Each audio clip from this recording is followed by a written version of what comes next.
Hi, everyone. This is Manish. I'm the Vice President of Sales at Grizzly.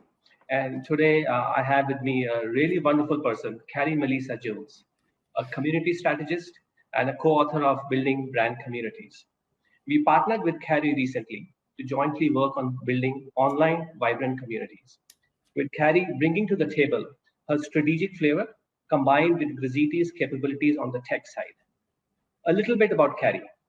Carrie has more than 15 years of experience in developing community strategy and managing online communities. She helps brands create new communities by selecting the right technology, envisioning the community itself, and building concrete roadmaps. Hi, Carrie. Thank you for joining us today and becoming a part of Grizzly Interactive. It's really a pleasure. Thank you so much for having me. And truly, I'm honored to be able to work with your team and to be able to create incredible communities together with your expertise and mine combined.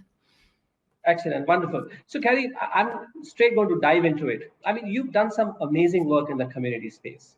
And so, what is your take on online communities? And according to you, what makes them so important for the organizations today?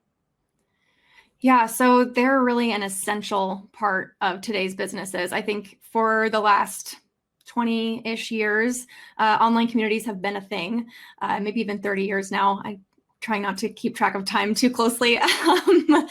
But they've sort of been this off to the side offering, especially for large organizations.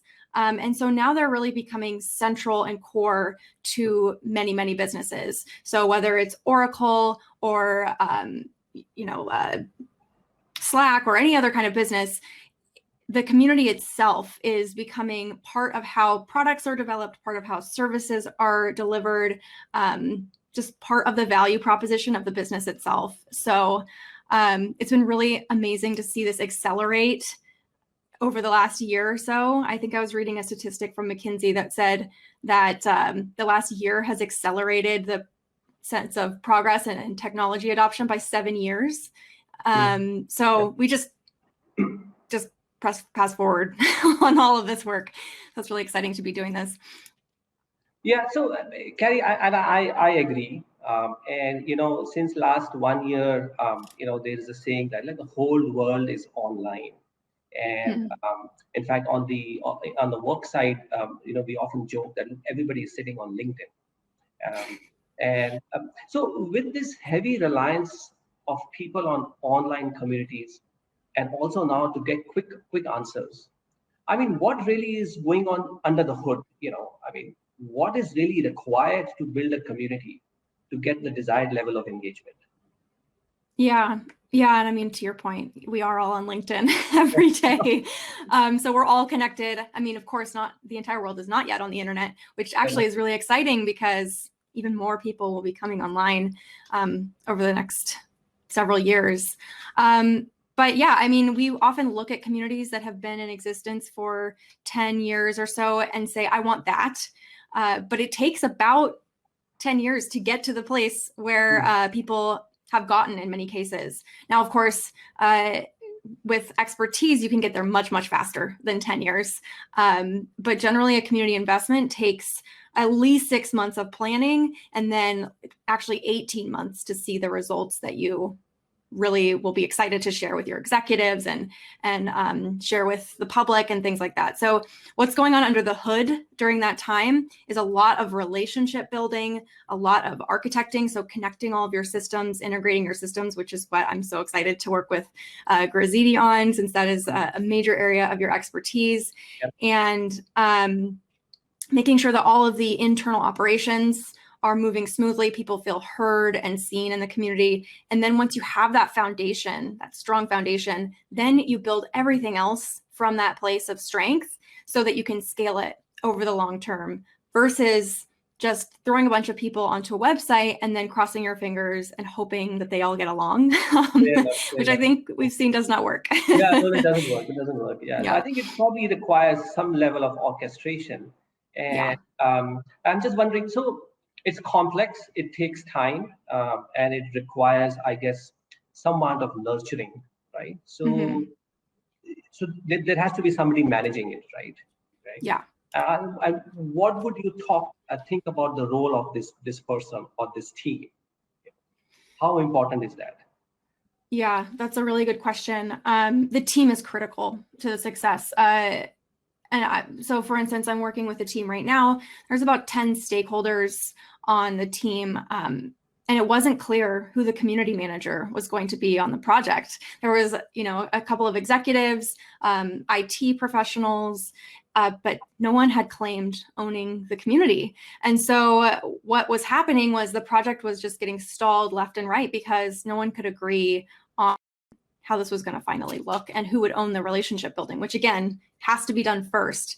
So once that is figured out, once you have a clear community leader, other things can start to fall into place. But that community leader must be respected and listened to and given the resources they need to be successful. So just having a community manager is not enough either. You need stakeholders who are bought in across the organization, plus at least one person who is actually responsible for relationship building, and then one person just responsible for community success overall. So it's critical. I've seen that be the make or break in community investments. So, Carrie, this is interesting. So you've spoken about a leader, and you've spoken about somebody who's responsible for success of the community, right? So, I guess I'm curious. Two questions. How would you differentiate their role? That's number one. And if you look back 15 years and fast forward to today, what do you think are the top qualities that are kind of required, and how you differentiate between the two? Yeah, so the first piece is there's a difference between the person who might be responsible for the community's success and the person who's actually talking to the people every day. They're often one and the same, but they're not always one and the same. And they require two very different skill sets that often one person does not have at the same time. So the person responsible for the success is really where I'm seeing a lot of growth needing to happen right now among community professionals. But among those who are actually, responsible for building relationships and talking with people, the most important thing is the ability to convey your emotions and come across positively online, which is a skill set in and of itself. Dedication, patience, organization is really important, and aspects like that. More of these, what we would consider soft skills, which I wouldn't call them soft skills, but that's what they're often considered. But then the person who is actually kind of the middle person between the community and the organization, they need to, it's such a delicate balance. They have to balance this ability to be vulnerable with the community or with the person managing the community, to listen to what's happening in the community, and then translate that back into what are we going to do about this in the organization, and what can't we do about this in the organization. And that requires just incredible facilitation skills, leadership skills, the ability to put a stake in the ground and stand for what you know is right for the people, but also be willing to be flexible and work with your executives, because it can't all be done in a day. Yeah. So they're two different skill sets, and I think a lot of people try to do them both well, and it's really difficult. So I just want to acknowledge that it's very, very difficult to do them both well. No, I agree completely. And I've had the good fortune of speaking to some clients who are somewhere in some various stage of adoption of the community, or in the stage of enhancing an existing community, or injecting new life into it. And it is true that you need a couple of people with a certain X factor, right? Definitely. But Carrie, from your experience, you've kind of been intimately involved in managing and strategizing communities, right? So what do you think would be the top three qualities for, or if not qualities, maybe a day in the life of a community manager, right, or a leader?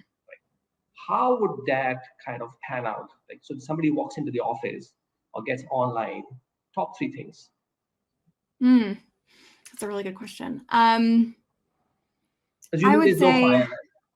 there's no fire that day, right? Okay. So it's a very rare, totally fine day. But maybe I've given you one daily task, right? Douse the fire first, right? So, Yes, yeah.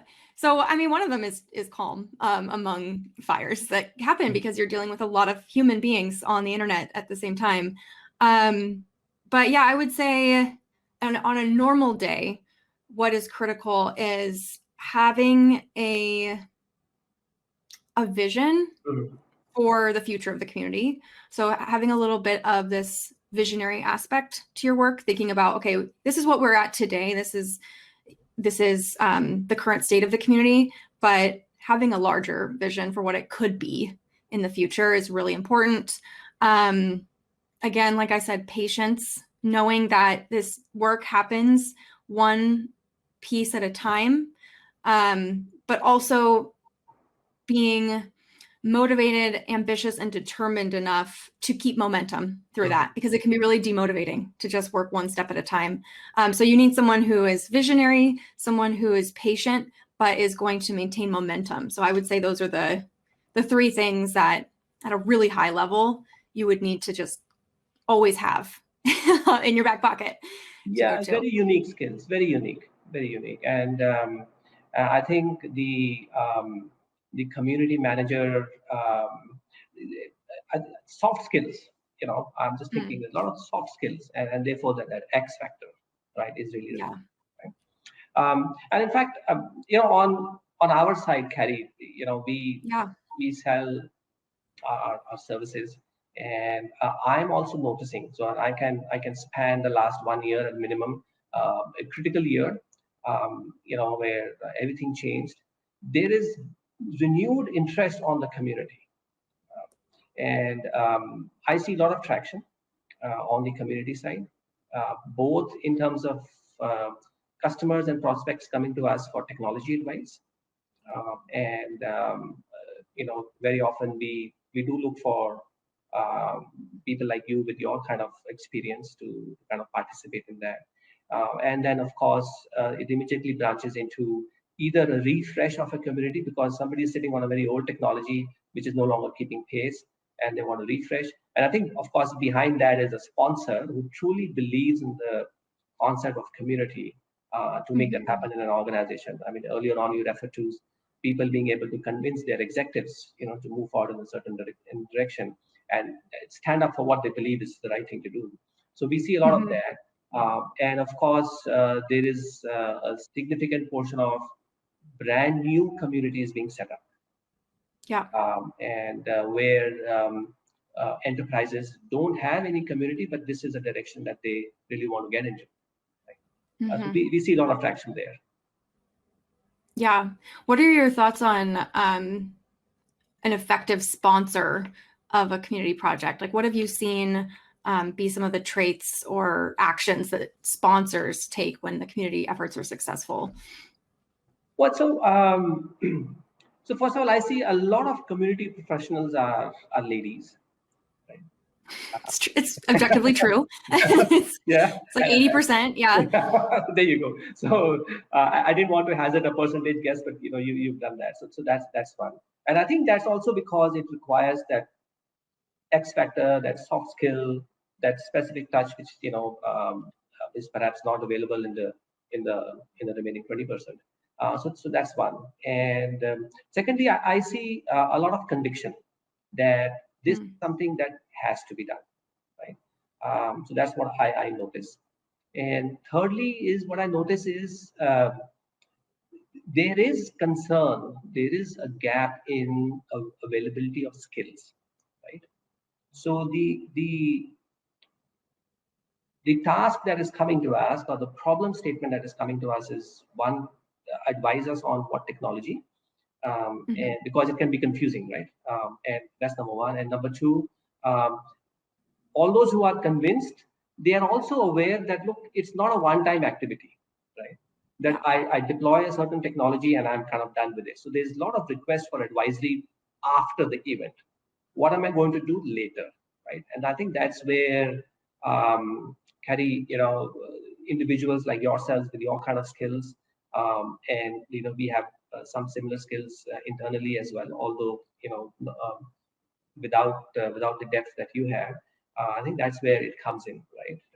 So whether Mhm. it's a moderator or a manager or a strategist, an advisor, even a designer. So, designing a community, making use of the real estate space that you have on your portal in an effective manner, intuitive manner, to encourage participation, and then the concepts of gamification and all so on. So come in the loyalty points, etc. So yeah, so all of that. So I mean, yes. So we see these two critical things that is very gender specific, and all those who are there are completely convinced.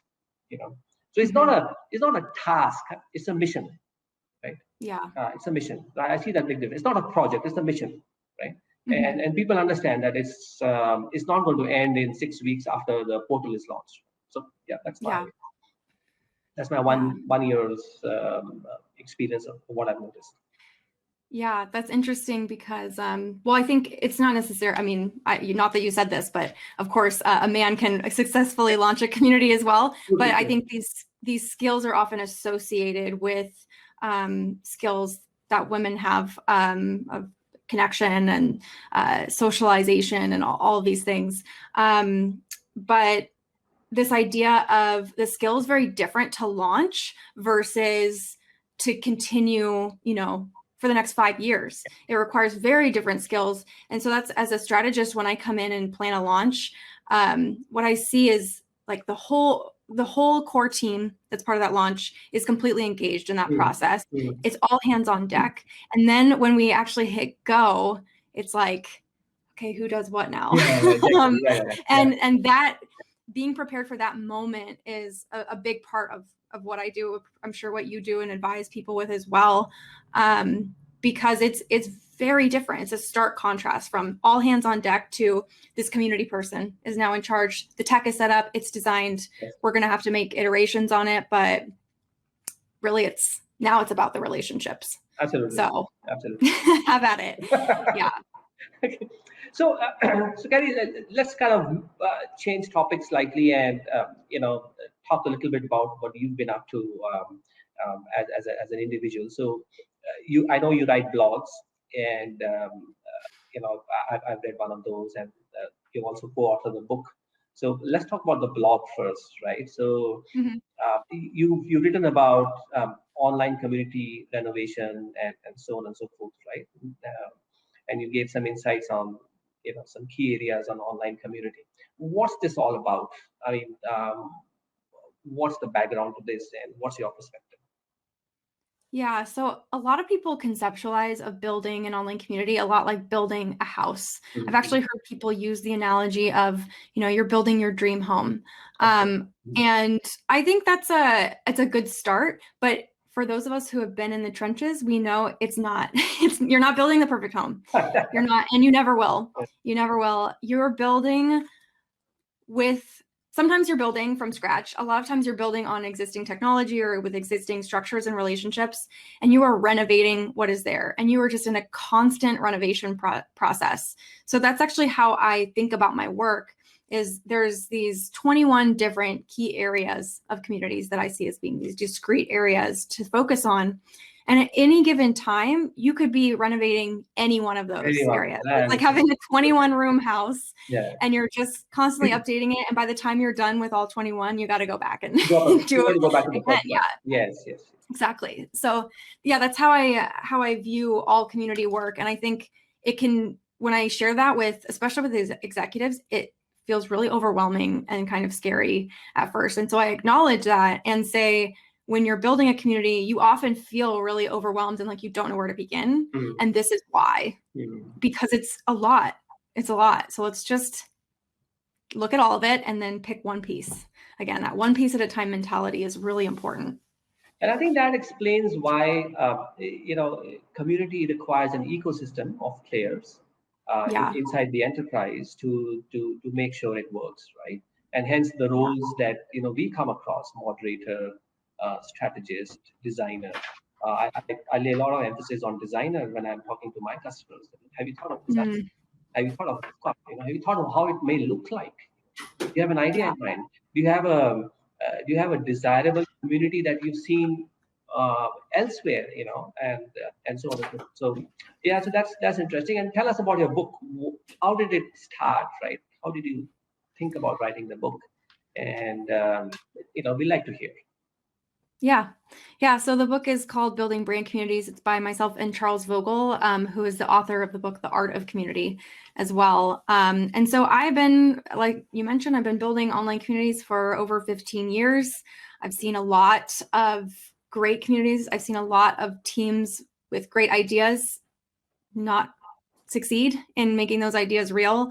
And I've seen the common issues that crop up on those teams. And so, I had read Charles's book. I was referring to a lot of his work, and it's a really great summary of what it takes to build community. Generally, the art of community is. And then Charles and I had been talking and realized that this book needs to exist, but for organizations. Like any kind of an organization can build a community. But it requires something a little bit different than, what I as an individual might need to do to create my personal community, for instance. There's like we've been talking about stakeholders and sponsors, none of that. You don't have to think about any of that when you're just building a community in your, for yourself or for your neighborhood. Sometimes you do, but whatever. We don't have to talk about that. Anyway, the context is slightly different. And so Charles and I brought our dual expertise in these areas together. We interviewed dozens of community builders from Sephora, Fitbit, Google, Twitch, and compiled a structure for how to invest thoughtfully and intentionally in building a community. There's a lot of guides out there that will just kind of give you a checklist of here's all the things you need to do. Yeah. But to your point about design, you've got to think about all of these other structures, like how are relationships going to be fostered, and how do you communicate safety? A lot of that is not just done by the community manager. It's done by the way the site is designed. And so you have to start to code that into the design of the site, like making moderation processes clear, flagging, things like that. Yeah. So anyway, I'm getting off topic, but the book was really meant to serve organizations who are ready to do this work. And I'm grateful that the book came out when it did, because I think a lot of organizations have really needed it during the last year. It actually just won a gold medal from the Axiom Business Book Awards last week. Yeah. So I'm very proud of that. Either I missed it on the social media, or Carrie, you've been shy. So probably both. Probably both. Okay. I'm surprised. I'm very happy to hear that. Thank you. And Carrie, I just noticed you tended to get off topic, but I think it was absolutely fine, because I saw on your face a certain passion about the book that you were speaking about, right? So my compliments to you. My compliments. You mentioned some of your client names or the people whom you contacted. They're actually also Grizziti customers, and at our end, we've had the good fortune and experience of doing similar work, building communities, powerful, dynamic ones, and delivering rich experiences for clients as well as their customers. And last year, actually, I had some inspiration, and I said, look, hang on, guys, we should package this because this is not about professional services work to be done. I think it's something much more. And that gave birth to community management as a service. We've kind of discussed a little bit about that in the past. It took a few months, but I see a lot of traction in the product that we've kind of brought to the market, and to such an extent that we are now also expanding our team. So we should be announcing new people joining us in Grizziti, specifically on the community management side. And once that happens, Carrie, I would reach out to you to introduce our new colleague or colleagues, so that perhaps you already know them, and get some further engagement going. Yeah, do you see that as addressing that, what we talked about earlier, that need for ongoing after the launch, addressing that need for how does this happen day to day, and how do you scale that team quickly? Absolutely. In fact, our customers are asking us already, right? So so the first part is the easier part, right? Selecting the technology and getting it to work, right? The difficult part is afterwards, right? Because if you and that's what requires more effort more nurturing, more hand-holding, and with a team of professionals on both sides, to kind of move forward. And we felt that gap for quite a while at our Yeah. end, and therefore we've taken that decision because we believe in the concept of community. It's in our heart. We know, it is not just yet another product line or services that we offer. Right? This one is different. So Hmm. that's something that I thought I'll share with you. Um, Yeah. but Carrie, Amazing. it's been great. It's been really wonderful to have you as our, I won't say partner. I'll say have you as our colleague. Literally. And today, no different from previous occasions. It's been a delight talking to you.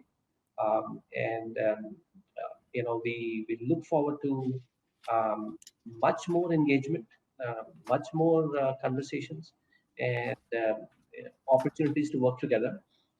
And not only that, opportunity to compare notes, talk shop, Hmm. and look into the future. Yeah. Yeah, my pleasure. It's been such a delight working with your team, and frankly, a comfort to have a team that understands the technology aspect of this so well, because so many teams don't understand it. And you're a third party with an objective view with a ton of experience. So it's an honor and really a privilege to be able to work with you. So thank you.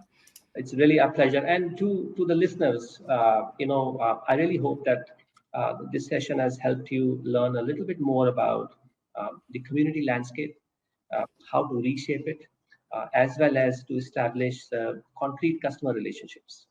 And I guess I'll sign off by saying that big high five to building vibrant online communities together. Cheers to that. Wonderful. Wonderful. Excellent.